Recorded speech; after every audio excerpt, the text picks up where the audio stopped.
pinagsipinagdinihan yung sinasabi ng mga tao na madumi yung politika? Hindi naman pwedeng walang tatakbo dyan. At kung sinasabi naman iba na madumi yan, ano ba ibig sabihin noon? Okay. Ako yun na nahihirapang intindihin yung salitang yun. Konseptong yon. Ano nagustuhan mo sa politika noon? Alam mo, dalawa yan. Pwedeng public service, pwedeng politika. Hindi ba sila magkapareho? Pwedeng pareho yan. This is not about presidentiables. This is not about 2010. This is about corruption. Corruption committed right in this hall, involving one of us, plain and simple. Higit isang taon nang iniimbestigahan ng Ethics Committee ng Senado ang reklamong isinampa ni Senator Jamby Madrigal laban kay Manny. Si Manny daw ang nasa likod ng isinisingit na pangalawang 200 million pesos na pondo para sa CP Garcia Avenue o C5 extension, kasama ang road right-of-way. Sa media, tuwirang sinagot ni Manny ang mga paratang imbis na sa plenary. I categorically deny any participation in the alleged appropriation in the 2009 proposed national budget. Never talaga nangyari yan na isang senador ginagawa niyang negosyo yung Senado na napakabulgar na. Ang iba siguro magtatago, pero ito talagang pinapamanduhan yung empleyado ng Senado. Si Engineer Anastasio Adriano, consultant ni Manny sa kanyang real estate business, ang tinukoy ni Jamby na nagpasingit ng 200 million sa 2008 budget.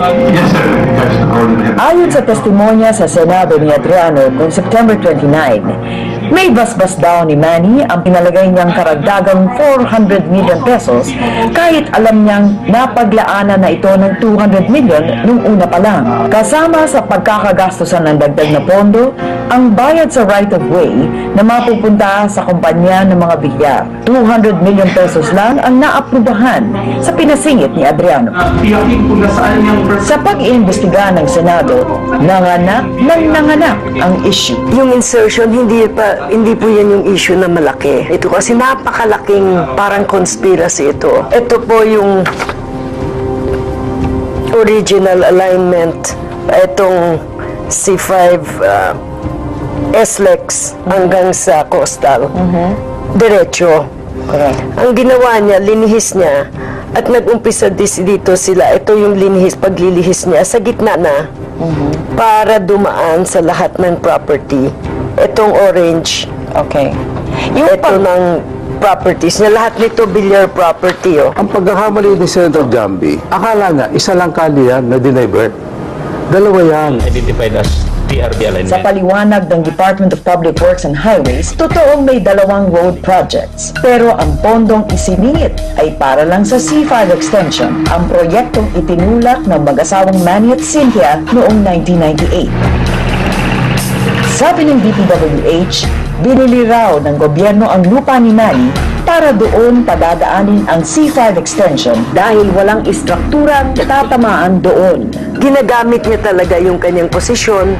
At the time, mas napaka-immoral ito kasi siya pa yung chairman ng Finance Committee upang magkaroon ka ng benepisyo na personal o para sa inyong mga ari-arian.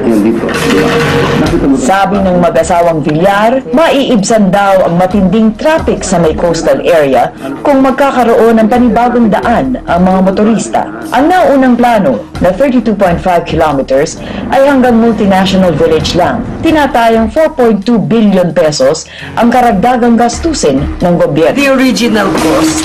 Sa tingin ni Jamby, pinagkakitaan ni Manny ang gobyerno dahil sa overpriced daw ang mga lupang ibinenta nito. Negosyanteng politiko raw kasi si Manny. If he were just a plain businessman, how would you describe him? Corrupt.